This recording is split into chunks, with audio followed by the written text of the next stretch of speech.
Watch The Toxic Avenger now on Screambox. The radioactive superhero that's certified fresh on Rotten Tomatoes is available to watch now from the comfort of your home. Bloody FM listeners get a special introductory offer by going to bit.ly/ToxyFM. That's bit.ly/TOXIEFM for a special offer on Screambox. Sometimes you gotta do something.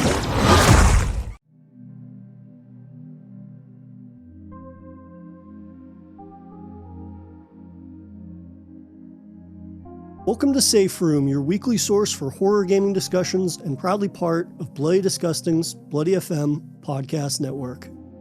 I'm your host, Jay Krieger. And I'm the other one, Neil Bolt.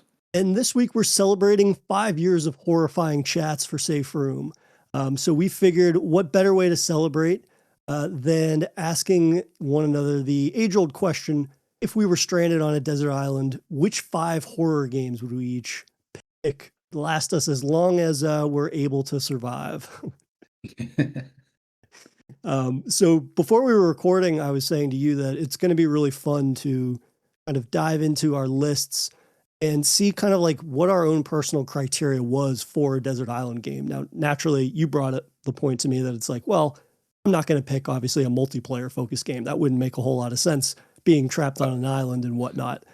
So I'm looking forward to seeing kind of what our own barometer was for that sort of like qualifying game for our lists.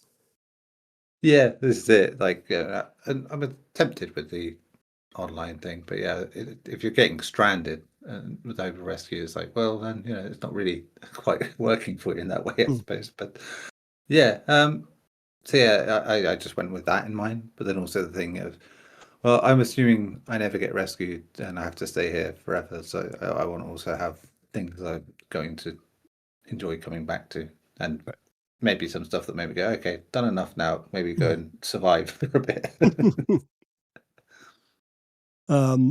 Yeah, for me, it was one of those things where I was trying to kind of like find a range of things where it's like games that I find are infinitely replayable, right? Those like forever games.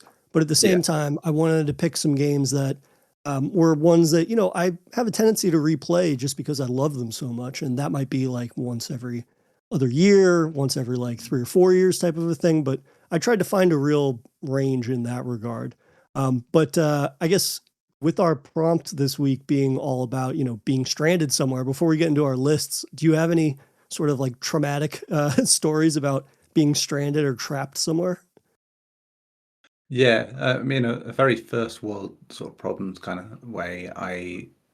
Before I met my wife, I had a Polish girlfriend briefly, and I went over to Poland to visit her.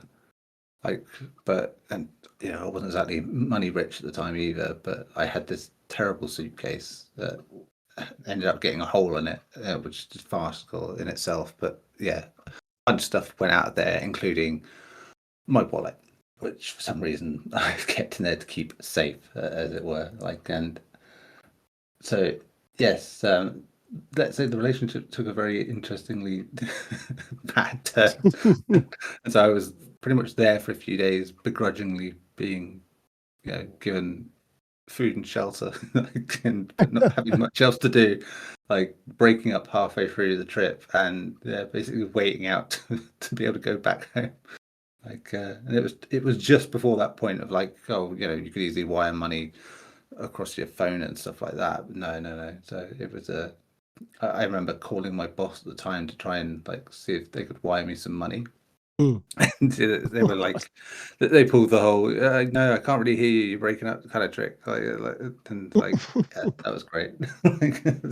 That was a horrific sort of thing of thinking, God, just what else can go wrong with this? And just while I wasn't like stranded, it did very much feel like I'm here. I have no money. If it goes any further wrong, I'm going to be in like Jurassic cold for the next few days. Okay. Well, now I'm going to feel foolish for sharing anything that I have in my history compared to that, because nothing is nearly as bad as that kind of situation. But I've got the general like getting trapped in an elevator type of a story, but the one that I had was made all the more infuriating because obviously if it's like, you get trapped in an elevator, mechanical issue, whatever, but in college, my building was 12 stories, so we had elevators, and I came home just, naturally drunk one night and tried to get into the elevator and, swiped my card. I got in, and as I was about to step in, this like gaggle of girls all ran out of the elevator screaming and crying, and I was just like completely stunned and taken aback, like what is happening? And I go to get on the elevator, the door closes, I go to press my floor, and the elevator doesn't move. And so then I was trapped in the elevator for like 15 minutes, and then the cops showed up, and apparently those girls had been trapped in the elevator for, like 20 minutes or something like that, and just didn't say anything to me when they ran out. And it was just one of those things where it's like, yeah, everybody's been trapped in an elevator, but being more infuriated by the notion of just like, not a heads up, not even that, really. To be fair, if you were in a more sober state, you might have questioned it like Sure. a bit more. That is fair. That's fair too. But yeah, it's one of those things where you half think about it and then get into the situation and go, yeah, maybe that should have tipped me off, sort of thing. But now that we've shared our own past traumas with being stuck, why don't you kick things off with your first pick for a desert island horror game? Yeah, so I'm going with one of my comfort and mastery sort of things. And Resident Evil 2, the original, was obviously going to be on this list because why wouldn't it be? Literally, yeah, just for the comfort of having it, and like, again, if I was there to be there for like forever, and then it's like, well, I wouldn't want to be able to not play Resident Evil 2 again. And I don't know, I could probably liberate myself from like playing it in a certain way and being very cautious and thinking, I can try all the different ways of playing this and see what mad shit I can do with this game like that. And yeah, I think it would just be one of those. Yeah, it's nice and comforting sort of things. I mean, yeah, it's Resident Evil 2, and when it comes to horror games, that's a very important one. So it'd be a connection sort of game in that regard.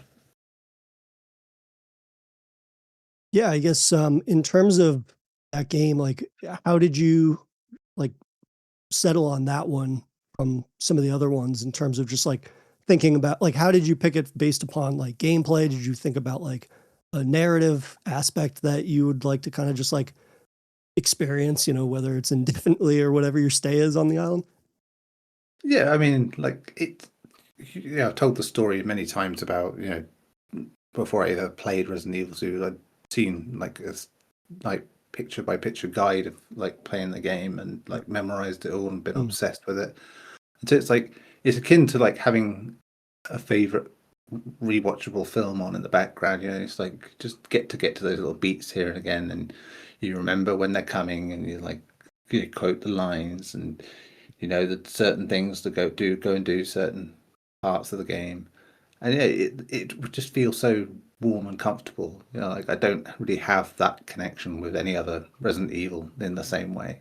So yeah, it's being horror fans anyway, so it's not really about being scared. So you're on an island, that's enough. So it's but no, it's just down to that. It's in the same way that I used to be comforted by listening to the menu music of Day of the Dead on DVD like years ago, which was gunfire and screaming and zombie noises.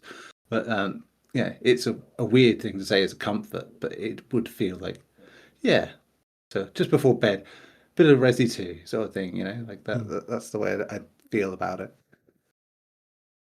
Yeah, that's the pick that I kind of knew was going to be solidified for you when even before we started recording, just because I know you pretty well after 5 years, and chances are we're each going to have picks that we find are heavily laced in our nostalgia and sort of like own history with them, if you will. So yeah, Resi 2 is a pretty solid lock for you on any given day. But I guess that'll kind of lead into my number one pick, which we're going to get the big tentpole games out of the way.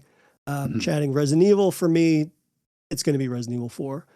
This is the one that I think from a gameplay side of things, and this was even before the remake, This was a game that I've played every couple of years, whether every other year or, every 3 years or so, regardless of, Yeah. it being the remake, being out at that time or not, just because it's one of those games that it's like, yeah, I love combat. I love the action. I love the fact that it was taking Resi in a new direction, and it did so in a way that, while I've replayed all of the original games countless times, Resi 4 is the one that I find to be the most satisfying to return to, specifically for the gameplay. Yeah. I've obviously with Resi 2, that would be my runner-up pick for a Resident Evil entry. But with that game, it's a lot of it is like nostalgia, but at the same time, what I really love about Resident Evil 2 is sort of like that, I suppose, the nostalgia, me reminiscing about it being my first survival horror game. I know, the layout of that police station like the back of my hand, and obviously the remake kind of just like brought that love in a whole new light. But for me, still, like, especially after the remake, Resident Evil 4 is the one that I still come back to and like love every minute of like the beat to beat moments in that of playing it. And so for me, that would be my pick for my Resident Evil Desert Island game. Yeah, I mean, that makes sense to me as well, because I think you're right. Like, original Resident Evil 4 is like one of the few ones where I will just, if I play it, I go through another run of it pretty much straight after, just because of the way that game's structured anyway. But it just does have a really satisfying sort of gameplay to it when you get into it and really understand it. It's like, it's like, as much as we have the quibbles over the years about the kind of Resident Evil game it is, I think it is really compelling in a way that it's the pacing of it. I think like when you think of the sort of survival horror games that come afterwards, they do ape that kind of pacing a bit more. Like it was ahead of its time in that regard, obviously. But that's why it's quite a good one to just go back to and play like that. Absolutely. And to your point, like the New Game Plus stuff or Resi 4 is tremendous in that regard. Like I find it to be, there's always been New Game Plus when, you think about the variety of weapons you unlock and all these things throughout the original core trilogy. But for me, again, like the gameplay of 4 is king. So the notion that you can unlock, the unlimited ammunition Tommy gun and stuff like that, it hits a lot harder for me in terms of that being like really rewarding. So to your point, after the 12 or 15 hours or whatever it takes to get through Resi 4, chances are I'm going to be booting that up again with that New Game Plus and getting those new unlocks and those things. So and I figure these will all be games that we won't have save files for, so it's starting from fresh, like all over again. So it's great. That's exactly right. And that's even before getting into mercenaries and stuff like that. But man, there you go. That makes it a bumper one, that's for sure. Absolutely. But moving outside of the Resi camp of things, what was your next pick? So because I was trying to juggle whether I was going to have an online game or not, and I decided the theme would be no, you can't have that kind of online connection. Fair enough. Maybe they don't want to pay for PS Plus or whatever, but so I swapped out my pick for a small, simple game, something that doesn't require like massive amounts of time to play or even several hours, just little bite-sized things that are quite fun. And I went for Death Road to Canada on that one, which just because it's the whole survival roguelikes-ish sort of loop for things, just being able to do little runs here and there. It's a game that I just like, much like Spelunky 2. It's one of those games I will keep battering down the door of and find it very hard to actually beat properly. Like, even no matter how many times I play it, it's like, I think in both cases it was so many hours before like I really made a proper dent in either. And then thinking, oh, okay, so I've mastered it. Like, nah. Like the random permutations of that make it that you will come back to it in those just one more go sort of ways. So it's like a nice little palate cleanser of a Resident Evil sort of thing. You just have a different kind of zombie game that's a bit more goofy, but still very, very challenging, and that you can do in like half an hour sprints if you need to. gonna guess that if online was an option, that the game that this beat out was it Project Zomboid? Daisy, Yeah, probably. DayZ. Okay. Yeah, just because it's a bit more chill, like in Mhm. terms of like that, and like because it's online, generally speaking, it's like you could actually just have little conversations with people, like and just like stave off the loneliness, I suppose, Hmm.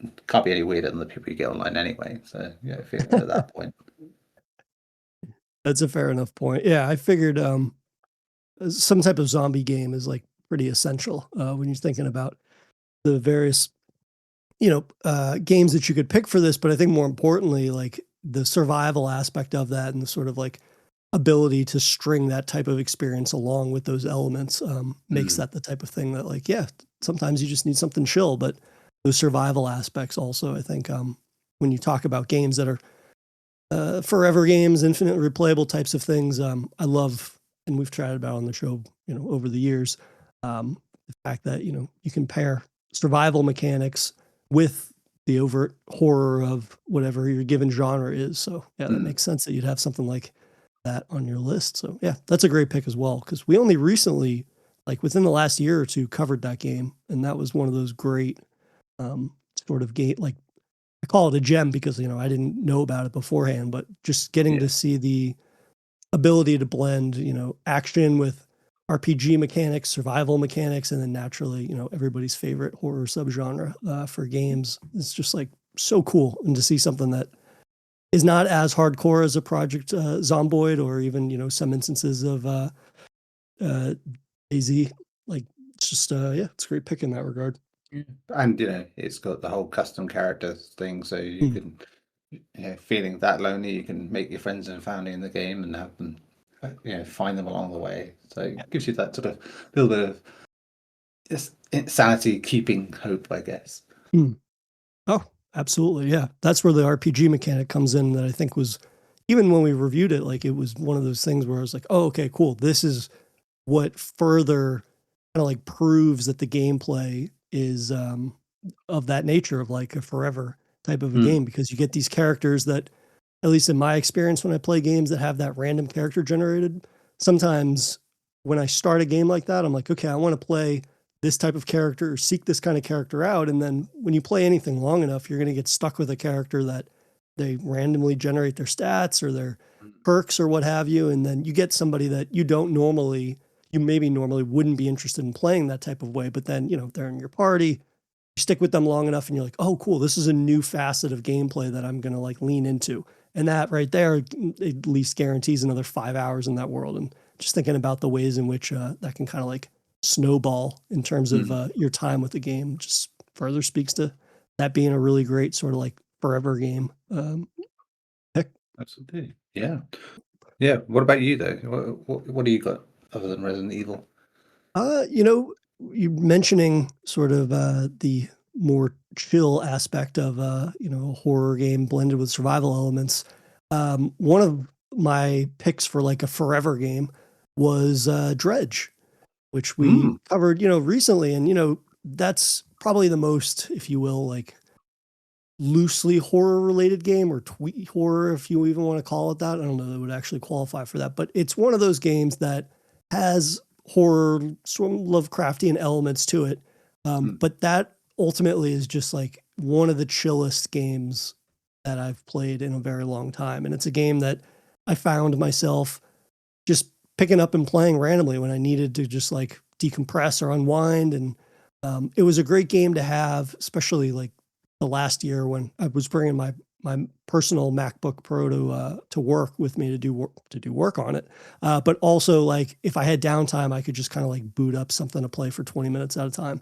And Dredge was one of those games.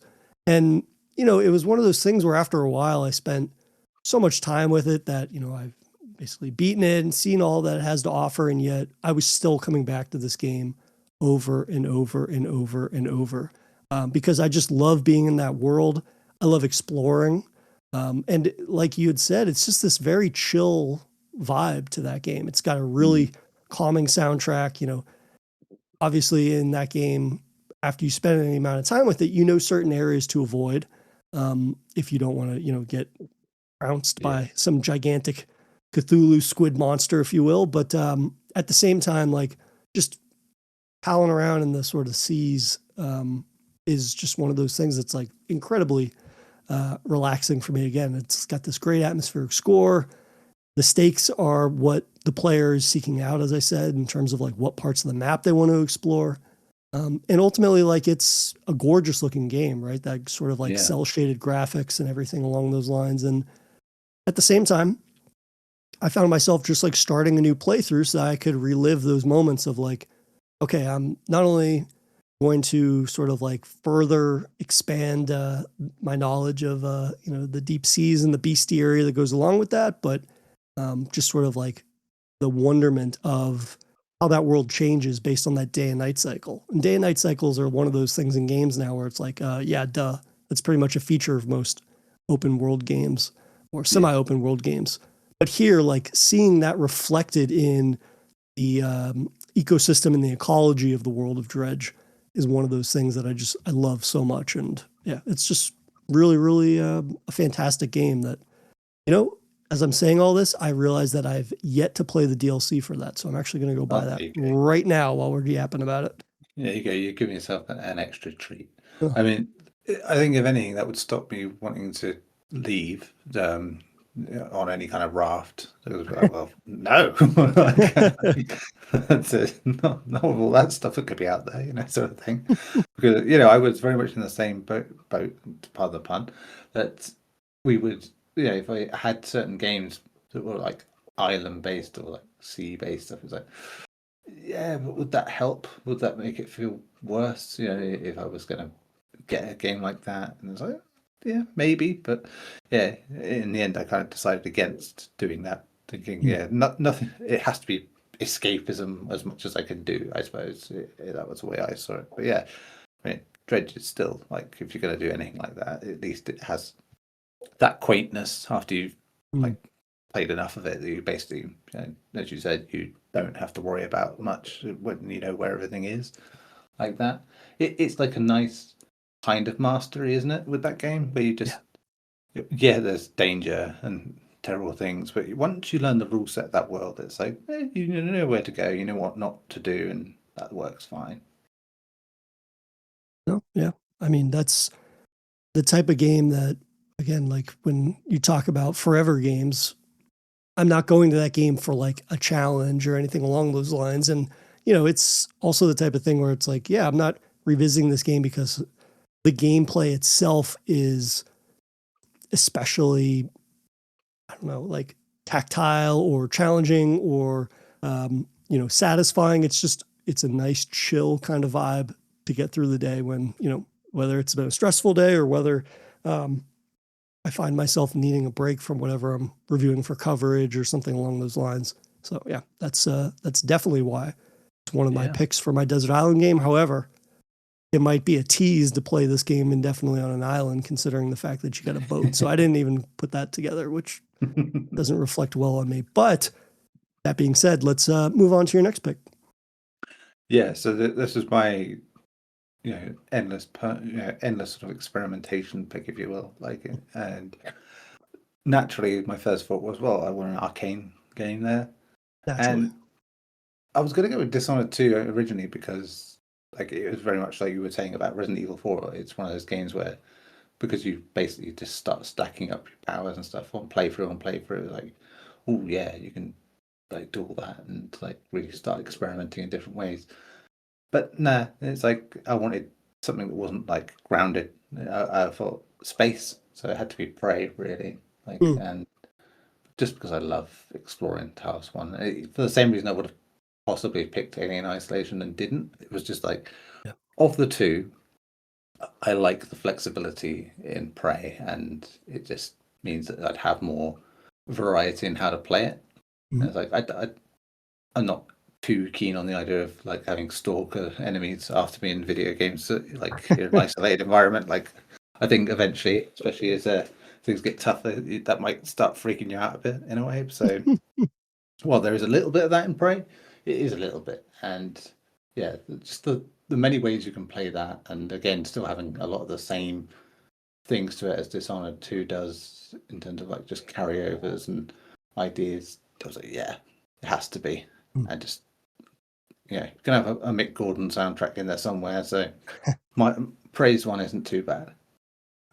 No, that's a fantastic pick because I actually had that on my short list as well. And it's funny enough, recently I actually reinstalled Prey and Moon Crash because of the fact that it was on Humble Bundle for the one that I bought, which prompted me to cover System Shock 2 Remastered the other week. And that was part of it. And so, I got to kind of mess around for a little bit in Talos 1 almost immediately after playing System Shock 2 because I was like, I just need that sci-fi space fix even more so. And yeah, when you talk about games that you would revisit or, the gameplay, that's the type of game where like, yeah, you get this awesome subgenre that you and I are both massive fans of, but also the sandbox nature of an immersive sim, right? And I think that that's the beauty of immersive sims is that if the environment itself is not only interesting enough, but also facilitates a multitude of ways to kind of not only navigate it, but just interact with it, like Prey has to be at the top of that list, right? And more so even like, I mean, it goes without saying, are you going to pair this pick with Moon Crash? Well, I mean, I suppose in any instance, you could have the most, whatever edition of the game you want. So, Right. you Perfect. So why not? Yeah, Yeah. Moon Crash would make it even like chunkier. So that's the part I don't tend to return to as much. It's because the structure of it is so different. Yeah, but as good as it is. So it'd be a good time to sort of go, yeah, well, why not? Yeah, give myself a bit more and try that out again too. No, exactly. And that's the thing, right? Is that it's like, yeah, if you can prolong the Prey experience, but more importantly, I think as you add that roguelite element to it, that, as I remember, did we cover Moon Crash in much depth when we talked about Prey with Aaron? I don't think we did because I hadn't played it. Yeah, you haven't played it at the time. Yeah, I hadn't played it. So maybe one for the future then. No, for sure. Because in the interim, like haven't spent as much time with Moon Crash as I did with Prey Vanilla, if you will. But it was the type of thing where as soon as I sat down to spend some time with Moon Crash, I was like, oh shit, okay, yes, this is exactly what you would want in a continuation of that universe. And even if, it might be slightly more restrictive just in terms of the size of the world of Moon Crash and it not being, exactly Talos 1, I still found that like its level of replayability in terms of those classes and the impact you can have on the world that isn't nullified by your death. If anything, it just kind of like adds to it. Like that's one of those aspects where, again, talk about games that are wildly replayable. And that's got to be at the top of the list in that regard. If you're going to be talking about games and getting the preferred version of a game, which would be, like the Prey Premium Edition or whatever that includes that. So that's been a nice little trip down memory lane for me as well. So very happy that's on your list as well. Oh, we've got every few months we've got to mention certain games, and Prey is one of them. So. Don't we just? So, what about your third pick then? Yeah, so I'll share my third pick, and then we can take a quick break, and then we'll come back and we'll round out our lists and do a little care and care reminiscing about our 5 years of doing Safe Room. So, my third pick is going to be a game that actually just came out last year. And this was in line with my thinking with Dredge, actually, but it's not, trying to find another game that's chill. This is a much more hardcore game, but it still has the quality that Dredge has where, it's a game that has a world that you get to explore, and yet it's a world that I keep wanting to return to. And while Dredge I don't return to for, it's like super satisfying gameplay, I'm more return to that for like satisfying vibes. This pick is definitely for its gameplay and the sort of hardcore nature of its inherent challenge, and that being Look Outside, which was my game of the year for 2025. And in terms of a game that I think I could play forever because of the fact of not only the amount of challenge that's in it, but the vast amount of content that is available for this game now. This is a game that I find that I could keep coming back to time and time again. Now, it's probably the game that I would replay the least on my list because of the fact that, it's damn hard at that. And, furthermore, that you delve into the depths of the building, it just gets harder and harder. All that new content I have barely scratched the surface of, to be honest, because it's just so hardcore and really does force you to master those mechanics. But there within lies why I think that belongs on my list, because of the fact that it is a game that you could spend a lifetime on an island trying to master. We talked previously and praised it previously for just like that phenomenal art style. It's very much in line with our body horror sort of like biases in that regard. Yeah. But again, like I'm coming back to the mechanics of this game, which are incredibly hardcore. But in that hardcore nature of it and really having to like prioritize strategizing, building out a character and prioritizing, resource management in these things, it really is a game that you have to give your all to master. And that's not something you can do on a first, a second, or even maybe a third playthrough. So for those reasons, like this is the forever hardcore game that I would pick for my list, because I might have to go through Resi 4 once or twice before I get back to another playthrough of Look Outside. But it certainly offers a level of challenge that I think speaks to why it has that forever sort of timeless quality to it. Yeah, no, that's a good shout. It's like it's that kind of game that if you really did just like, well, I've only got a handful of games to play forever, then why not? You might as well pick something that you kind of really want to get more into, like and have a bit more to it. Which is that balance, I suppose, isn't it? It's like if you played a game just enough to know that you really like it, but you feel like there's more you could be getting out of it. That's great, and that's like the perfect game because that's something fresh rather than familiar, and that's hard to do. I think to find that level, because there's always that risk of like, well, I thought I'd have a lot more fun with this one after with X amount of hours, and then suddenly it plateaued. But I don't really think it's that kind of game. If you had that time, I think you'd probably get a decent amount out of it. And like as you said, with other games to play around it, it's a nice one to sort of jump between. Absolutely. And, to be perfectly honest, I'm not these days, because whether it's coverage, whether it's juggling podcast and coverage with life and the day job and all these things, like I don't spend a lot of time kind of like getting into the weeds with some games. Now, what that means with something like Look Outside, it means like, okay, I'm not going to spend, 25 hours, 30 hours mastering this or that, however long it takes people now with all the new content to master this game. However, if I was on vacation, which was definitely the case, the last break with, Darkest Dungeon 2, which I yapped about in our Game of the Year coverage, like that was a game that I was sitting down, I had an abundance of free time. I really got into the weeds with that game in a way that I hadn't previously really been able to do because of my schedule didn't accommodate this or that. Now with Look Outside, if I was stranded on a desert island, this is a game that I would not only just 100% it, I would 105% it. You know what I mean? Like I would get so into the weeds with it and go out of my way to learn all of the ins and outs of this game to like a sickening degree, if you will. So for those reasons, like it really was the hardcore sort of like forever game that I felt I would pick for my desert island list. And that's going to round out my my forever game sort of picks, because I find that for games such as that, there really isn't anything else for me that comes close. So yeah, and for those reasons, that's going to be my number 3 pick. Cool. So I get we'll take a little break then.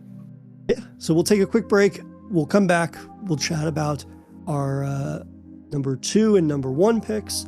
And then we will do some reflecting on the podcast as a whole before we wrap things up. But we'll have that and more in a moment.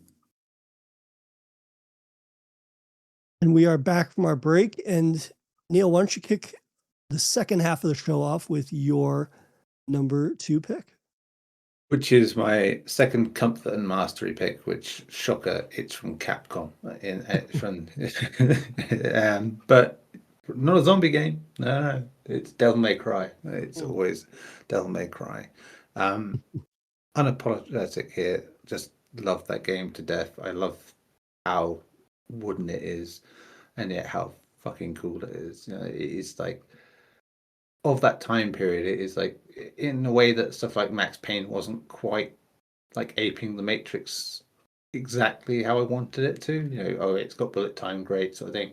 It's like it was the general sort of late 90s into 2000s style, and you know the way video games were anyway at that point, that just makes everything so beautifully schlocky. Like, and I'm always surprised by how much I enjoy playing it again every time, because you think, you know, being the first game, and given its history of how it became the game it is, it's like surely it would be like, you know, have aged like milk, but no, you know, it's still like this fantastic, unique little bird, you know, of a game where it's got enough of its Resident Evil heritage in it that you can kind of see it in the same way that a lot of those games of that era did, stuff like Onimusha, for instance, and yet it's so distinctly not Resident Evil at that time. I mean, if anything, it's more like Resident Evil that we would get.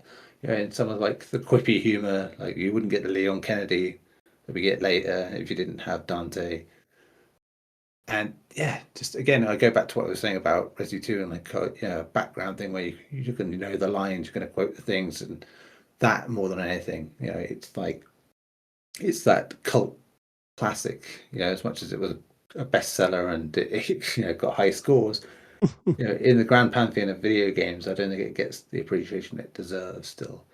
And it's one of those where, in time, it's kind of aged into the kind of thing it should be, where it feels like, you know, like when there's that reverence for like 80s horror movies, and like because they were made in a certain way, and it's like Mhm. they can be naff, but because there's like something intimate and real about them, and you're like, oh yeah, no, this works for me in a way that stuff that comes later trying to ape it does not. And I feel pretty much like that about the rest of the Devil May Cry series compared to the first one. It's like it's so very particular that I'm like, yes, this is what I want from it, and I love it so much. And it just, yeah, I could never go with the fact that I'd never be able to play Devil May Cry again either. And again, little chapter chunks as well, so you just do bits and bobs, master those as well, and get the S ranks, everything else. It would just be a great time to sort of really take it to the next level with that game, you know, and really just get that challenge done with that game and play it the way I played it, 25 odd years ago. So let's get 25 years ago. Yeah, just remember that. let's get a little into the weeds with this pick though, because like what about this one kind of like nudges out the other entries in the series for you? It doesn't take itself seriously. Mm. I think, you know, even we've only seen like this week with like stuff like Romeo is Dead, you know, like where people do clamor for that Japanese game design of like the early 2000s, where it's like it's clearly the dominant force still, like, and it was just so offbeat and entertaining and like so enchanting, and it just felt very much like this is video games, like that. And I just love that like goofiness, that to be goofy and cool like in the same game like that is everything. It's like, as a person, you know, like he's a cheeseball, Dante, but like the look, the movement, everything he does sort of goes with that so well somehow. It's like it just, yeah, it's like one of the first video game characters where I was like, you'd want to be that guy. You know, you'd look ridiculous trying to look like that guy, but you can imagine a teenager playing that game and going, right, where can I get a long burgundy trench coat sort of thing, and where's the nearest white hair dye sort of thing, and doing it, not really. Like Christ, I remember working with someone whose girlfriend kind of styled them to look like Legolas from Lord of the Rings. Like as they gradually became more and more like that. It's like, it was funny. It was very, very funny. But it's like To be fair, he had the facial features to kind of pull off the elven look, but it was like, but you would see people like that would copy certain things from like The Matrix as being a great example of that time. And you kind of wished you could do the same and be like that and unashamedly try and pull off that. And no, I wouldn't have, because it wasn't me. But yeah, it was like this thing I kind of pined for, and I think it is just like that follow-on from The Matrix that really, having just got into films properly in the years just previous, and yeah, it was just like a perfect storm. Games like that came along, like, yeah, hoo boy. Yeah, like most things, which I'm such a broken record now, reflecting on 5 years of podcasting with you. Like, I came to Devil May Cry late, right? And so and just as the nature of things, like, I played this series intermittently. So like, I went to one person's house, they had Devil May Cry 3. I went to another's, we dove right into 4, and then, getting to do the show, did some backtracking for coverage and getting to chat with you about it.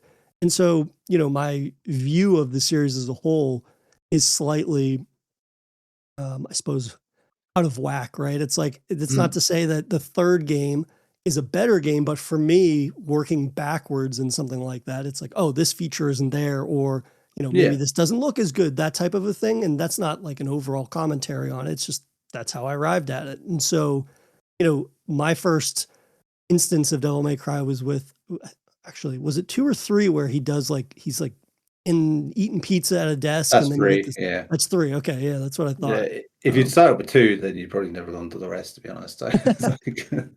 Which I found out very quickly when we did our coverage of it back in the day. But my point being, like, with number 3, it's like much more stylized and in your face in this regard. So like, to go backwards at times, I couldn't help but feel like, oh, okay, this feels a little truncated or something like that. However, to your point, like, the gameplay of Devil May Cry, the original, still holds up so incredibly well. And like, it's no wonder that that game was so remarkable. And the fact that, it would flourish into this full-fledged series to the degree that, by the time we got around to it, I had a newfound appreciation for the remake, or the reboot, I suppose, that they did, which, again, like, phenomenal in that regard, because I had the whole viewpoint now and experience of like the lineage of Devil May Cry. So to play this new spin on it, I found to be both like reflective of where it had come from, while still being brave enough to like branch out into its own identity within this like very established character. Yeah. As an aside on that, DMC Devil May Cry, I think, is the truest sequel to that series, because it's the one that reflects the time it came out. Like that in so many ways, good and bad, and just like the first one did. Whereas 2 was just like, this was successful, we got to put out another one, and then all the other things that came with that, like gene deals and fucking weird nonsense like that. So 3 kind of felt like, 3 is very much like a lot of games of that era, where you got to the second or third, maybe fourth game in a series, where they've the series has evolved enough and technology has come far enough along that you can make a much better game overall. Resident Evil 4, as we said, is another good example of that, where you do get to that point.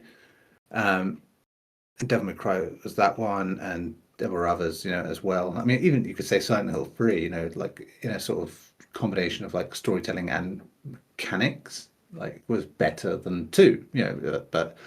And Metal Gear Solid 3 did everything that Metal Gear Solid 2 did, but and was more feature complete. I still prefer 2 because of the leap it takes, in different ways. Like that, it's understandable. Like that, it was a time where game to game, your series could change drastically, and the choices you make could kill it if you did it wrong. But ultimately, you could make a greater game and build a bigger audience for it. And that was fine. But it's like, it's weird, isn't it? Because I find in video games, especially in that 90s to 2000s period, a lot of times it's a second game that does it. And you're like, oh yes. Like Devil May Cry was a rarity, where it's like, nah, first game was it for me. Like that. Maybe just because it's the rarity where that was the first one I played. Like that. Metal Gear Solid was, the exception again there, where like I played the first one, very much liked the first one, but 2 did things just connected, and again, right time, right place sort of thing, in terms of like growing up as a person. So yeah, it's an interesting time, I think, then for video games, and that you could, depending on a year later in getting into video games or whatever, you could have a very different favorite just because technology moved along that quickly. Mm. Yeah, no, absolutely. I think, if anything, thinking back about my experiences with Devil May Cry, it's one of those things where it's like I would love to see them take another risk down the road at some point with the franchise and do something. But I don't know if you're going to be able to make something as bold as that remake and still have a pretty solid sort of like return on that risk, because of the fact that, it's not a perfect game, but in terms of somebody like myself that came to it late, I would think that that's probably like the best case scenario for having this drastic sort of like reboot that doesn't exactly turn the dial back to something that like doesn't even resemble it, but it's also not afraid to kind of just like put its foot down and just be like, this is what the new era of this looks like. And you either got to get on board with it or this just isn't for you. Yeah, and you know what? Like, to be fair to the series as well, there's been one bad game, out of 6, overall. So not bad going, to be fair. And my top 3 wouldn't be like most. So I would say mine would, this being top, DMC probably second, and then 5 probably third. I think just because those are the ones where they all hit at the right points. And again, 5, like the other 2, feels like a product of its time, in a way that's important. But yeah, like there's nothing wrong with 3 and 4. It's just, I don't know, they just felt like sequels like that, and they were good sequels, but they didn't really define anything, I suppose, in the same way for me. So yeah, what about your number 2 pick? Yeah, my number 2 pick is going to be one of my nostalgia games. It's going to be something that, kind of like Resi 4, I find myself replaying this game every couple of years. And, that doesn't have the breadth of gameplay variety that an immersive sim quite like Prey offers. And it's one of those games that, you more or less, the first time you play through it, it's going to be exactly the same each time. But for me, that game is going to be Half-Life 2. Half-Life 2 being arguably my favorite single player game of all time. It's a game that, we've covered on the show. We got to celebrate its 20th anniversary, which, good Lord, is that a frightening fucking anniversary to say out loud? But I still remain completely amazed by Half-Life 2. The fact that you could have a sequel to arguably one of the best PC games of all time, and it presenting something that, to me, the way that I've always seen it is almost unfathomable in the way that they were able to expand the world of Half-Life outside the walls of Black Mesa in a way that is so fully realized. You can say what you want about the Source engine and how revolutionary that was. And even to this day, obviously, the game still looks great for a 20-plus-year-old game. Valve obviously being revolutionary in terms of the technology that they were utilizing there, and also the attention to like character models and detailing and the thought that goes into even the most simplistic of seeming gameplay or narrative beats in these things. But, for my money, Half-Life 2's ability to expand on the world with its level design is something that I just am still completely almost like befuddled by. Just the fact that you could have a game that occurred in, this like black site area, if you want, this underground lab, which is fantastic. And it's not taking anything away from the design of the original. But to then expand the world into this, this brutalist Eastern European city that's under alien occupation, you get this phenomenal and gorgeous section where you're driving along the coast. And then all of a sudden you're learning about antlions on the beach. And then you go to this prison, and then you end up in a fucking zombie movie for one of the best levels of all time. We Don't Go to Ravenholm. Like, it's the type of thing that like feels like I don't know. It was like my first instance of a game that truly felt like a big Hollywood sequel in terms of the scope of it. Yeah. That's not a commentary on the quality of it, because of, what I kind of like have come to associate with like big Hollywood sequels. But it was just the type of thing that was like so remarkable because outside of some familiar faces, some familiar variables, like I still think that Half-Life 2 is almost unrecognizable to the original game because of the fact that, again, like you're exploring all these environments and the environments are being expanded upon in a way that was not reflective of the original game. And so in that regard, like I just found that Half-Life 2 was like this breathtaking experience that, as I said, it's a linear game. It's never going to change. However, each time that I play through that game, I still have some semblance of the wonderment that I had the first time I played that game. And, if we're going to play along with this notion of you get a version of the game that's like the most ideal, right? With like Prey and Moon Crash, like just throw in Half-Life 2, Episode 1, Episode 2. Episode 1, I think it's hard to argue against the notion that just feels like more levels in a way that's like, it feels like Half-Life 2 director's cut content, essentially. There's nothing in there revolutionary, but then you get to Episode 2, and that again feels like this sort of like monumental moment in the Half-Life 2 lineage or the Half-Life 2 universe, right? You get something that is a lot more involved narratively speaking. You also get to see them build upon the framework of Half-Life 2 and presenting a much larger environment, like basically an open world environment by linear single player standards that kind of just presents a new facet of gameplay that Half-Life 2, the original, like, you have that long coast section, which is phenomenal, but you're still moving in a straight line. And Episode 2 has several environments where you kind of are just like left to your own devices to navigate the mission objective in that area, which, I'm not going to go down the rabbit hole about what could have been, but it does indicate, maybe a bit more variety in terms of the gameplay in Half-Life, in the Half-Life series that could have been what occurred in the chapter we never got.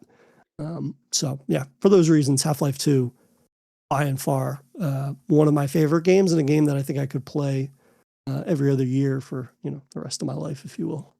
Yeah. I made peace with there being no Episode 3 because Portal 2 happened. So it's like you still get something.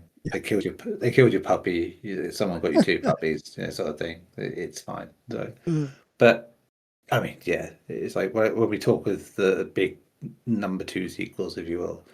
Like God, Valve having those two alone is ridiculous. But this is up there with like the best, just because the high bar already being set with your first game, and then to set it again, so many years later, like that. I mean, that's the trickiest part with when we were just talking about that time in gaming and how quickly everything moved. To be ahead of the curve, despite making a game for that long, which was unprecedented at that point, where games turnover time in terms of development was quite short by comparison in most cases. Yeah, and all the problems it had.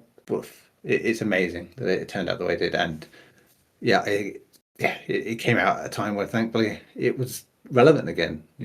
PC gaming, I think I only spoke about recently. Like there was something about it in that time period where it was like the most experimental, like ambitious stuff because of the power you could put behind games. That was so it dwarfed what you could do on a console by so much that it was night and day between the two things. So I said to you before, it's like it was one of those games I just dreamed of before I ever got to play it, because and to this day it feels like sometimes like a game I never actually played but just like imagined in my head and it happened, and sort of thing. It's like it's wonderful like that, and it's just a fantastic game. And it's difficult to leave it off, but I was looking at all the things I could have and just thinking, like I think for me the biggest thing is that Half-Life 2 was the thing. It was the experience then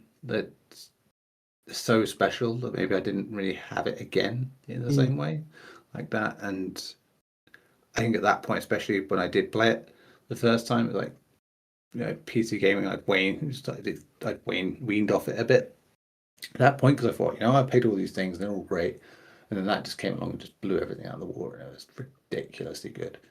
And yeah, in that context of PC gaming just being what it was, oof, yeah, it's like it made other games around that time very difficult to appreciate in the same way. I think that's another reason why stuff like Metal Gear Solid 3 didn't feel as big to me, just because there was this big evolution in gaming. It was like much like I felt with stuff like Metal Gear Solid 2, where it was just like, or even Resident Evil 2, where it's just like, woof, this is taking it to the next level. This is a new way of doing things, and it's exactly what I wanted added on top of that last game, and stuff I never knew I would ever even have just up and have dreamed of like that.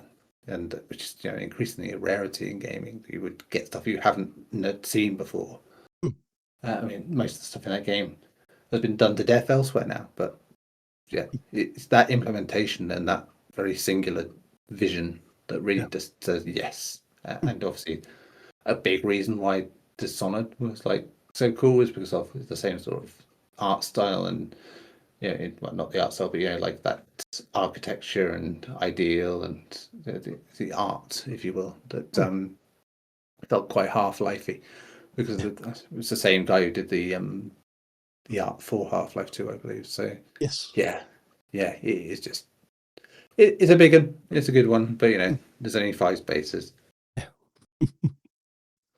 Well, that's going to lead us into your final pick for Desert Island Games. Yeah, and this is my countless hours and permutations pick and challenge.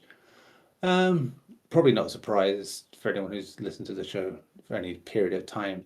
It's XCOM 2. And who was going to be XCOM 2? I mean, right now, I'm in an interesting position where, like, my Xbox is plural now because I inherited my brother's when he went to Australia. My kids had those, so I don't really play on Xbox anymore. And that was the only sort of console left where I could play XCOM 2 well. Because like on PS5, the PS4 version, no, so it has problems. Like it crashes a lot. I could play it on Switch, but yeah, that version is very muddy, to say the least. And I could play it on PC, but only really on Steam Deck, because power wise it's just it's too jittery on the laptop, and playing it on Steam Deck hurts my hands. So it's like it's not quite like, so yeah, and that whole setup is different to the console. So I don't know, the chance to go in fresh on it, like in solitude, like my God, I'd almost want to be stranded on a desert island if that was an option, just so I could just put hundreds and hundreds more hours into XCOM 2. And because of this gap I've had, like I said, it'll feel fresh again. And obviously, when we were talking about like having feature complete versions, it would have to be the War of the Chosen version of the game, because that just takes it to a new level. I mean, I've spoken my piece a lot about this game, but it is just because you put it in Iron Man mode, you have to use your brain a lot, and it's brutal and tactical, and it would keep you sharp. That's for sure.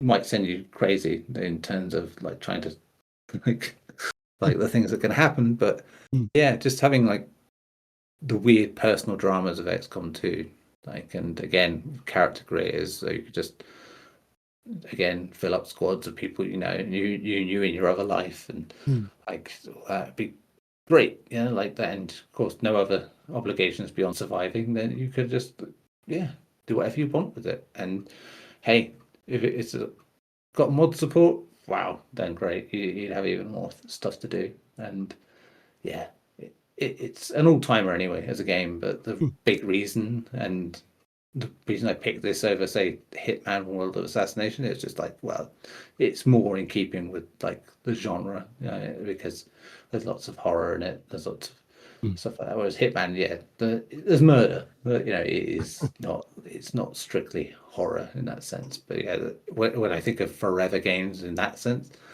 those two are like modern forever games. I just keep coming back and back and back and back because there's always something else to go. What if I did this way? And yeah, it leading to another 30 hours on the game each time.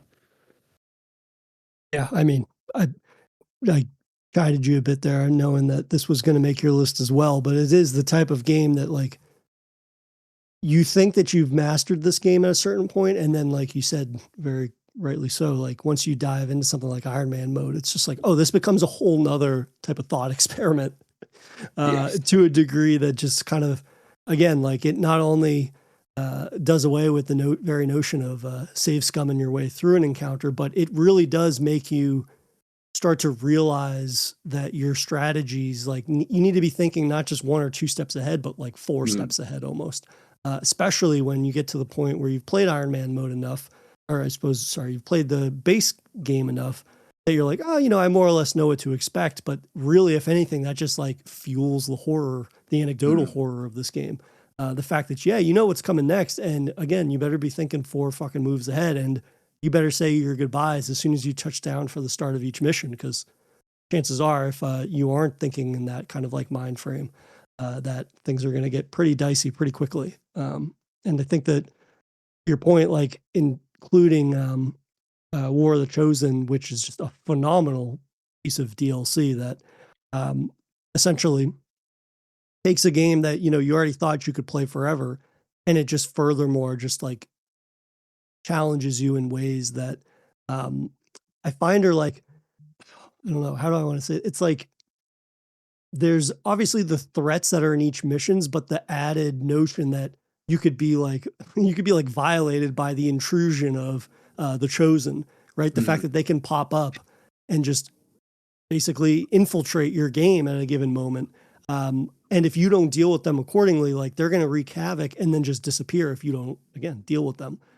So like there's that notion of this persistent threat that kind of almost channels like Nemesis to a degree, right? This notion of something that, for the first portion of the game, it's like, you kill them, but then it's only for a limited amount of time until, you stop their ability to continue to respawn. But like that takes a little bit to get to that point. So yeah, that notion of this like challenging threat that could just show up at a moment's notice, I still think is one of the most like brilliant inclusions in terms of not only enemy design, but just like content overall for XCOM 2. And, don't know whether or not we're going to ever see a return, but if this was to be the last iteration, well, I suppose I'm not going to count whatever that experiment was that they did where you were like the small Chimera Squad. But if XCOM 2, War of the Chosen were sort of the last renditions of that, that's a pretty fitting way to go out for a series. Yeah, I mean, the core of that team have gone, I think, now. So, yeah. And given Firaxis's issues with like The Last Civilization and Midnight Suns not selling well, it's like, it worries me slightly, especially with 2K being what they are sometimes. Like, but yeah, I don't think we're going to see an XCOM 3, and if we do, it's probably not going to be anything other than a disappointment, just because. Yeah, not saying you can't make games without the original team, because hey, these games weren't the original team, the X-Com team, which was some of the first PC games I played, and but they invoke the spirit in a way that the time had passed enough. So maybe in another decade or so, someone else will pick up the baton and make a new run of games, and me will be going, oh, there you go. I found a new forever game. Yeah, I mean, there's not going to be many finer picks than that. So I think that's not only fitting, but it's very on brand. We like to be on brand here. That's it. After 5 years, we more or less know one another's brands, which I think is it's great. Yeah, 10 years on, nothing has changed since XCOM 2 came out. Basically, it's basically just that game. It fucking rocks. But yeah, that leaves us with your numero uno. Yeah, my numero uno, which I'm gonna have to go back on something I said before the break, which was that I was done with my forever games, but I've decided that I'm gonna need just one last forever game, Yeah. and that is probably my ultimate forever game, that being The Binding of Isaac. This Ah, is one of I was those playing that games. only today, fully enough. Oh, there you go, Good. perfect. How about that? Just last night, I was saying to you before the podcast, my girlfriend's out of town, so that just means that I had to make a stop at the corner store before I dove into the latest game from Ed McMullen, that being Mugenics. Mm. And that, more or less kind of helped to solidify that, yeah, if there was one game that I had to play for the rest of my life and it was based all upon like really satisfying, addicting gameplay, fantastic approach to art design and monster design, doesn't hurt on top of that, it would be The Binding of Isaac. Like this is a game that, has countless iterations because of the amount of DLC, but it is one of those games that I think just continually got better and better in terms of, the team realizing like, okay, these are the aspects that we could add on to this without fundamentally rewriting the overall experience of that. And that result paired with this naturally being a roguelite, like, yeah, Yeah. I'm just going to continually dive into this world, the next dungeon. And, you at a certain point might run out of bosses, but the sort of order and the juxtaposition of them, and also like learning new strategies in terms of like the pickups that you can get along the way, it really does let you continually refine your overall sort of just like ability to navigate the horrors of the dungeon in a way that is just so satisfying. And for a game that like the core crux of it is very simple, right? It's like, yeah, you point in one direction and you shoot tiers, and that's the gist. You plant bombs, but like the layers of strategy that get added time and time again, I continually am impressed with, and find that again, it adds this layer of strategy that is seldomly found, I think, in games that like this that look so simple, but underneath it has a terrible amount of strategy to it. And the first, let's say, I'm just going to go out on a limb and say first 50 hours of this game, you're going to be coming across things that you don't like, pickups and power-ups that you don't understand how they work. But therein lies the beauty of this game, in that you have to take risks and you have to pick up things that might replace a previous piece of gear that you had. And hey, maybe that piece of gear you just picked up sucks and the one that you just dropped was terrific. But you need to make those risks. You need to take those risks so that way you can further just like understand what is available to the player and how that could potentially impact future runs. And I just find that that's, again, like the framework for a game that I could conceivably play forever. And as I already said, like the monster design here, I absolutely love and cannot get enough of. It's this fantastic blending of dark humor, body horror, fucked up freaks and monsters that, while Mugenics, I've only played a couple of hours of it so far, and it has this like cat theme to everything. There's still, traces of that here and there, that sort of like approach to monster design that I was very happy to see. So, probably in next couple of weeks, I'll have more to say on Mugenics. But for now, I was on a desert island indefinitely. Binding of Isaac is definitely making my list. And yeah, like console or PC. So that's the type of game where it's like, yeah, I get to have my pick of preferred platform. So could not be more happy to play that game for the rest of my life. Yeah, this falls under the same category I was saying about stuff like Death Road and Spelunky too, where it's like games I would bash my head against a brick wall playing, like, but somehow I end up playing for hours and hours and hours. Like, yeah, it's a weird one with this because I've never finished it in any way, shape, or form, like no, properly. Yeah, I've put countless hours into it. I own it on multiple systems. Like, it's such a strange one like that. But yeah, it's compelling. That's the thing. It's just something about it that just draws you in. It's the influences. I think again, Mugenics is proving that as well.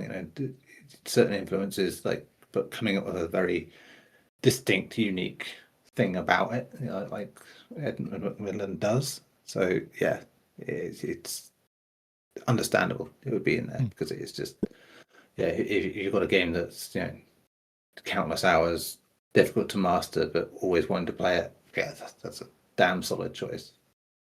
As we've already said, like when you think about games that would be your forever games, like it's not just that the gameplay satisfying. There's got to be like a depth of strategy there. And while Binding of Isaac and XCOM 2 are two very drastically different games, it is still the same type of approach to strategy. In that, from a surface level glance of either one, you might say like, oh, okay, that's just another turn-based shooter, or Binding of Isaac is another just like arcade game. But the more time you spend with them, the more you realize like the layers of strategy that are there. And naturally, once you get into the darker depths of those campaigns or current runs or more hardcore modes, you realize that like every single facet of gameplay has to be mastered once you reach that point. And for those reasons, that's partially why they both were picks for our forever games.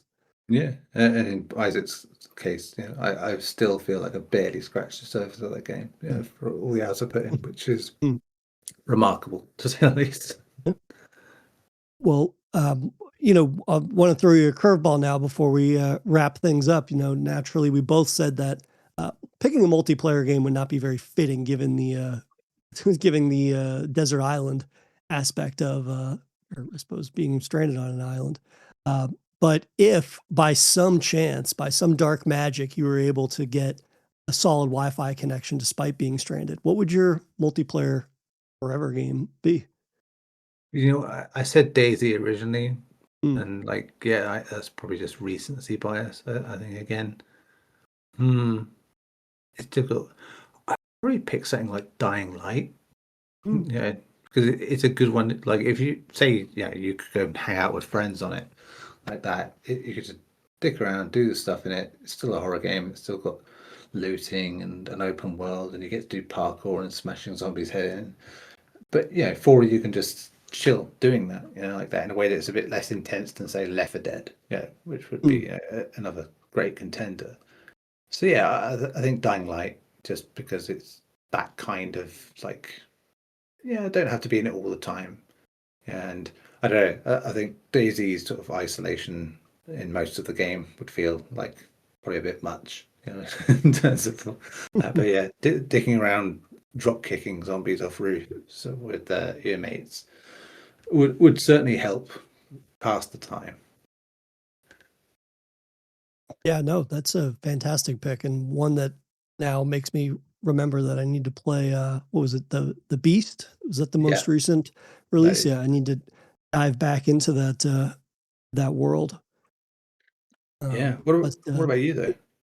Yeah, for me, it would be again like talking about just like the hardcore nature and the mastery of. I would say that mine would probably be GTFO, which is a game that the amount of time I've spent with that game, I can't say that it makes sense to be my pick because of just the amount of crushing defeats that I've dealt with in that game, and the fact that if I was to look at the actual amount of time I've played it, my level of enjoyment is probably lower than what it might be for something else that was like very high sort of like entropy. But for me, like there's no other multiplayer game that I've played that I think has as high of highs and as low of lows as GTFO does. And it really is the type of game that requires an insane amount of mastery to get through. So if I'm thinking in terms of like longevity and having the time to master something, there's really no other game. And, the cinematic finales that I've had only a handful of times in that, when, you've snuck all the way through an environment, have not really alerted the hordes or anything like that. And then you get to the very end, once you've recovered an artifact and you're waiting to like saw through a door and you're trying to hold off a horde. Like those are some of the most heart pumping moments that I've ever had in a video game. And that's increasingly harder to come by. So for as punishingly difficult as that game might be, I really can't think of many other multiplayer games that have provided me as satisfying moments as GTFO. It's the closest equivalent being from back in the day was like PUBG for me, which is like, I think I only got a handful of chicken dinners.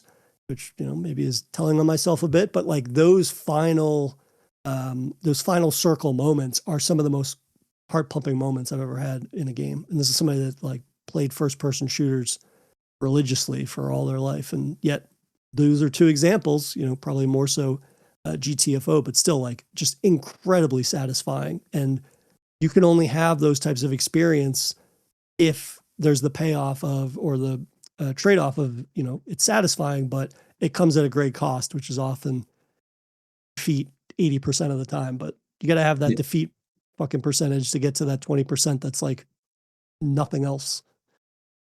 Yeah, no, that's it. It is unrelenting in that regard, that game. And but yeah, I suppose it would be a distraction in that sense, that you would really be invested in it in that regard. And yeah, it's a different kind of survival, I guess, in that case.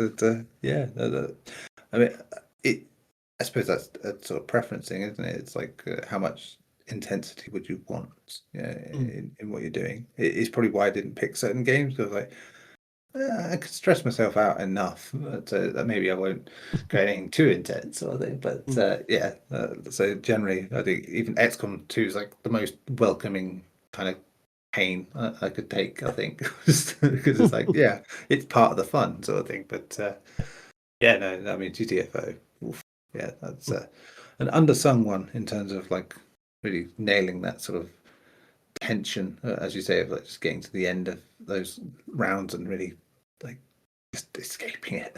Like any game that captures that is just like beautiful. Yeah, it is. Like there are very few, and the extraction genre, as it were. There are some fantastic horror-led examples like that, and Hunt Showdown, and yeah, they all do the job nicely. Hunt Showdown's a good shout in that regard. Yeah, I'm not a huge fan of a lot of extraction shooters, but I'd say that those two are definitely at the tops of my list. And I don't know, like horror extraction shooters are not very commonplace, but further, the more that I think about GTFO, it's like thinking about the fact that the only other more recent one I can think of is like that Rainbow Six one that was very short-lived. I think it was literally called Rainbow Six or Rainbow Six Extraction. Yeah, Extraction. And that was just like one of these things where I was just like, oh, okay, so you really can't just like slap on this horror aesthetic onto something like a framework that's more or less familiar. So I think furthermore, that just speaks to like GTFO. If, as much as we can kind of wish that maybe at times it was slightly more user-friendly or slightly easier, at the end of the day, like you don't get those highs without, again, the potential and the frequent potential of those lows, unfortunately. But I think, it's no wonder that they moved on inevitably from that because of the niche sort of audience for it. But I'm happy to have had those experiences all the same. Yeah, absolutely. Yeah. But that's going to do it for our lists. I guess if we have any sort of last minute reminiscence on the last 5 years or such before we kind of wrap up this week's 5th year anniversary celebration. Yeah, I mean, there's some great things. It would be easy to say, oh, the games that I love the most were the ones I was most excited to talk about, and they were the best episodes and all that. But they often aren't. I think it's liking a game, then talking about that game with you, and then really getting into why and how that kind of elevated those games to me. Like, I think probably the earliest example was episode 2, funnily enough, when we did Amnesia Rebirth. Like, talking about that and like really getting into the weeds about like why I enjoyed it. Like, yeah, that was great, and I loved that because obviously when we started, we did a very sprawling episode, to start with the Resident Evil 25th anniversary, obviously, and yeah, that was the great thing about it, like getting that sort of chat in early, trying games that we'd both come to new as well were always quite interesting to see where we fell on it. And I don't know, getting to the point where certain games I kind of like this is how I feel about it, I'm pretty sure Jay is going to feel this way about it too, sort of thing. Like that, and that's great. Like, I mean, yeah, of course it means we don't tend to argue about games, but yeah, that's kind of been the fun of it for me. I think in the last 5 years we've had a lot like that, and anytime we've had guests on and it's gone so well with it every time, and just had so many interesting conversations with people, especially our recurring guests as well. Mm. And yeah, I suppose for the many people over the years that have sort of reached out in one way or another to say what they enjoy about the show, it's always great, to have that from people. And you know, like any podcast, the thing we usually focus on is like, hey, we get to talk about games that we like and don't like, whatever, and that's fun and it's a nice chat. But yeah, hearing other people like point out things you said or done and why they like it, hell, even when they don't, it's yeah, it's like, wow, someone's actually listening to this sort of thing. Like it's like that's the beautiful thing about it. Like you know what they say about, negativity kind of shines through sometimes, and you kind of latch onto that more than the positives. And I still laugh at the person that said that negative review when we didn't like the Resident Evil TV show. Mm. Yeah, I mean that sticks to my mind still, like to Yeah, this day, yeah. more than any, unfortunately, more than any praise. But it's like, but it was more because it was funny. They Yeah. would just, go to bat for that, Right. everything. Of all things. Yeah, but yeah, I mean, But yeah, 5 years, man. It's ridiculous. I know we're not quite there yet, but we're considering when we talk about the planning stage and creation of it, it was, this time 5 years ago is when we were really sort of conjuring this show up. well, that's the thing. This is longer than any relationship I've ever had. So there's that. Well, I can't But say that now. yeah, I'm just continually telling on myself. But that's one of those things where, like, yeah, to your point, um, something that we've mentioned on the show plenty of times, but like, yeah, I think that if we can be so bold to say like things that we think have been particularly successful with, whether it's the show itself or just our approach with the podcast, and why I think we've, stuck around this long, and people have continually put up with us, increasingly put up with us. It would seem as the last round of downloads would be indicative of, but it's one of those things where, like, not that we're the only people that have ever done this naturally, but like we approach horror games in a way that I think is a little bit more meaningful to people that have been playing horror games for a long while, right? Between the two Yeah. of us, we've both been playing horror games and games in general now for, we'll just put it this way, 20 plus years, and we'll leave it at that, right? So with that amount of time spent playing games and, watching horror movies, it's the same kind of thing. Like, you become immune to or desensitized to a degree to certain aspects of the genre, right? So like one of the things that we always made a point to say to one another when we were planning the show and just like continuing with the show was, we are not concerned with talking about horror games in the traditional lens of like scariness, if you will, or, like, yeah, it's great if a horror game is able to naturally have great scares or memorably skin crawling moments, but like that's not the end all be all of the genre. And to like overly praise horror games for that notion, I always found has resulted in like this oversimplification of how the majority of people view the genre, right? It's like, well, Yeah. if that game's not scary, then what's the value that it provides? And I think that something we have done is spoken to the value of horror games outside of those very like straightforward means. And so I think for those reasons, like it's also afforded us the opportunity to chat about games that, are horror adjacent, which is something again that we talk about a lot. It's like, yeah, not everything needs to be a game that you could classify straight up as horror, but it utilizes horror elements to achieve whatever that particular game has set out to do.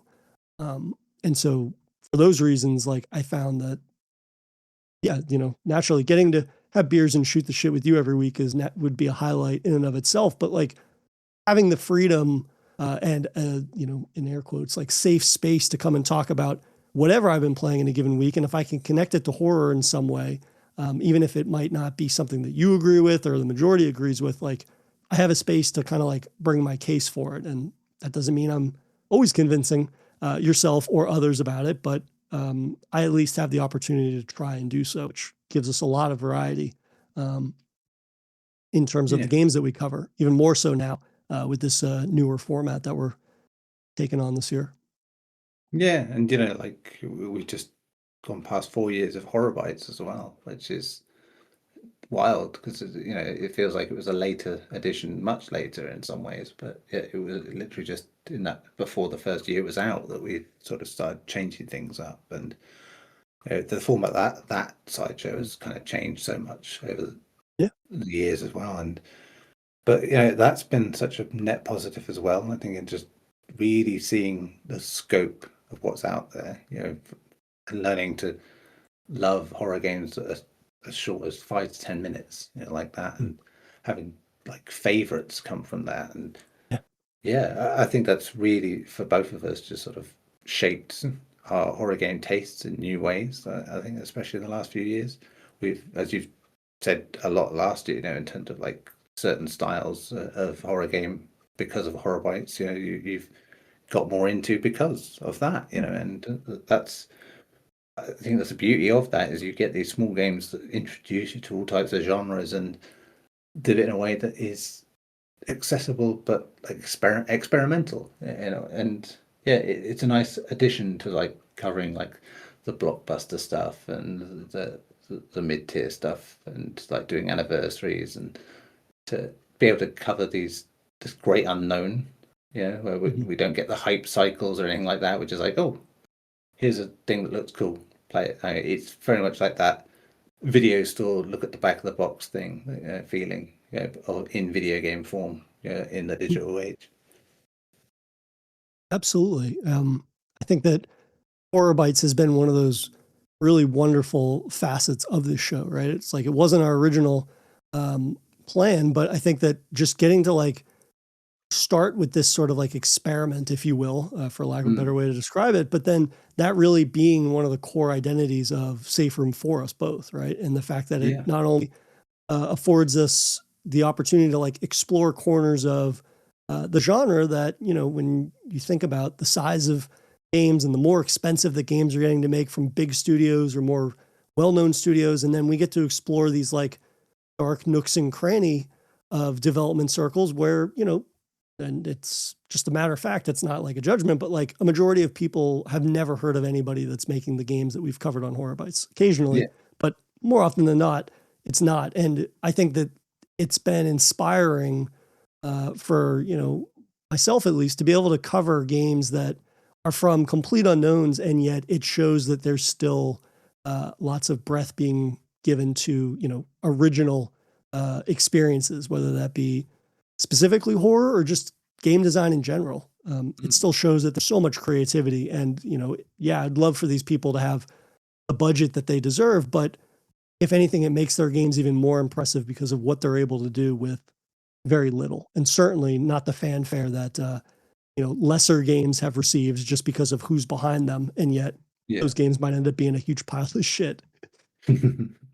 Which is a rarity, I must say. At least on the show, we haven't had Yes. too many of those. Which is, Correct. Absolutely. yeah, which isn't through being particularly selective. I think it's just trying to find the positives in most things. Generally, it's like it does take something pretty damn disappointing to break through. Like, I mean, in recent times, it took a movie to really set Randolph. Let's say. Yeah. I mean, at the end of the day, when I love getting to do as much as naturally, I love reflecting on the year as a whole for our Game of the Year coverage, but Horror Bites of the Year is easily one of my favorite aspects of the podcast in general, right? You get to reflect on Yeah. all of those games and whatnot. That again, like we're more than likely not the only person talking about them, but it's just nice to be able to shine an even brighter light, hopefully, on games that are just not getting a lot of coverage as they deserve more than what they get, but we're doing our small part there. And yeah, like you said, a lot of the trends that we've explored also in Horror Bites has bled over into Safe Room. It's like, oh yeah, last year, like you getting me more into visual novels. Like, Yeah. cool. Now I'm going to go check out a bunch of visual novels that are considered, bigger games or from more air quotes like reputable developers. But at the end of the day, I get to dive into these games that otherwise maybe I wouldn't have, just because I'm not, wasn't a huge fan of that subgenre before. I am now, and I, more than likely have you to thank for that and putting it on my radar. So that's kind of like the beauty of Horror Bites in a nutshell, I'd say. Yeah, and I think that's been the great thing of the podcast anyway, is that over the years we've basically been very much a give and take between us. Like it will adapt in different ways, and depending on our circumstances outside of the podcast, we'll bring different things to the table depending on that. And yeah, that's been the great thing. So there were times where I've given you stuff and you've given me stuff, and we've games I've loved because you've given them to me, and vice versa. It's been that's the great thing. That's why it feels more like a book club sometimes. Rather than a just like what shit can we stir up about games this week sort of thing.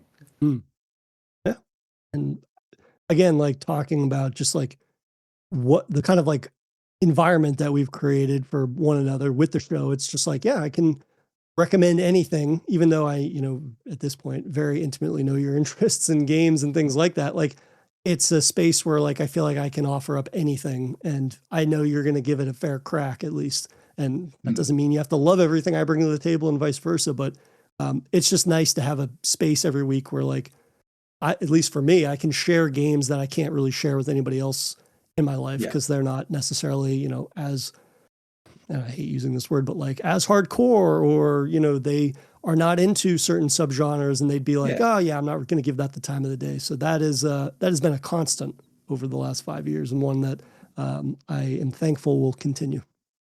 Yes, back at you, man. Very much so.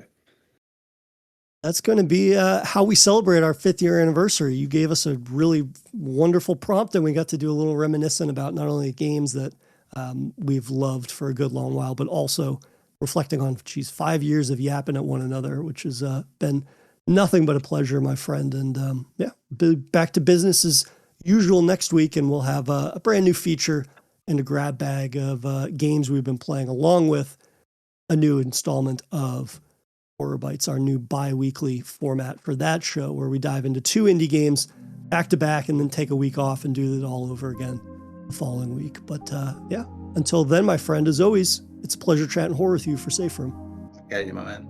Until next time.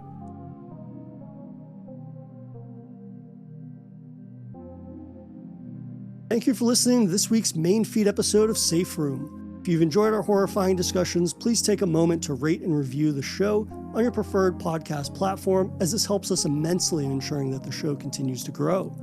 For any and all show updates and additional content, you can follow Safe Room on all of our socials, which are linked in the episode notes, at SafeRoomPod.